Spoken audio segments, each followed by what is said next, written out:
은행이 흔들리면 말 그대로 국가 경제 전체가 흔들리게 되죠. 여전히 은행 시스템이 굳건해 보이는 건 사실이지만 일각에서 고개를 드는 작은 부실 징후에도 우리가 긴장할 수밖에 없는 이유입니다. 조정현 기자와 더 자세한 이야기 나눠보겠습니다. 안녕하세요. 네, 안녕하세요. 네, 조 기자. 중금리 대출, 그러니까 신용이 상대적으로 낮은 중저 신용자에게 대출을 많이 해주니까 이 인터넷은행의 건전성을 상대적으로 좀 떨어지게 보는 것은 어쩔 수가 없는 거죠. 네, 신용도가 낮으니까 아무래도 원리금 납부도 좀 더 미루게 되는 그런 경우가 자주 발생할 수밖에 없기도 하고요.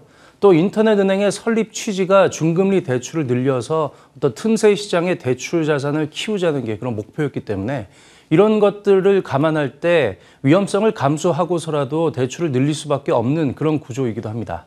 아까 리포트에서 연체율에 대한 설명을 드렸는데요. 연체율은 한 달 이상 원리금 납부를 미룬 경우를 종합한 수치고요. 더 나아가면 고정이하 여신 비율이 있습니다. 고정이하 여신은 석 달 이상 연체한 경우를 종합한 수치인데요. 이 은행에서는 이거를 부실 채권으로 분류를 합니다. 아까 건전성 지표가 대형은행들과 인터넷은행 3사가 정반대로 가고 있다고 말씀을 드렸는데 신한국민, 하나, 우리은행 같은 4대 은행들의 고정이하 여신 비율이 전년보다 소폭 떨어진 데 비해서 인터넷은행 3사 비율은 0.2%포인트 이상 뛰었습니다. 예, 0몇 %, 이게 굉장히 작은 숫자라서 네. 체감이 사실 잘 안 되기는 하거든요.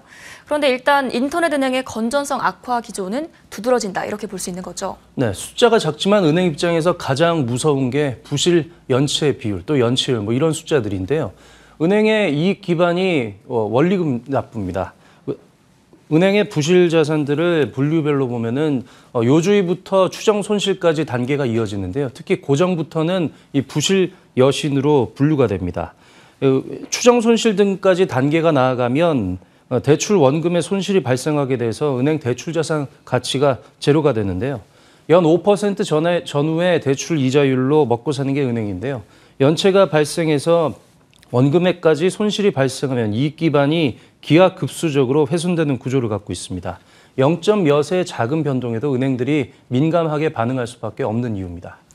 예, 카카오뱅크를 시작으로 인터넷 은행들이 선보인 지도 벌써 5년 정도가 된 것 같은데요. 3사 간의 출범 시점에 격차가 있어서 온도차도 있어 보이는군요. 네, 일단 카카오뱅크는 선발 주자라는 그런 이점을 좀 톡톡하게 누렸었고요. 또 주주 구성도 비교적 밸런스 있게 맞춰져서 유상증자 같은 성장 단계를 비교적 잘 밟아왔다, 이런 평가를 받고 있습니다. 반면에 토스뱅크의 지난해 3분기까지 누적 적자가 1,719억 원에 달하는데요. 토스뱅크의 경우 이제 출범 1년 남짓한 상황에서 경기 침체 우려까지 본격화되고 있어서 리스크 관리에 대한 검증이 좀 더 필요하다, 이런 분석이 나오고 있습니다. 예, 오늘 말씀 잘 들었습니다. 고맙습니다.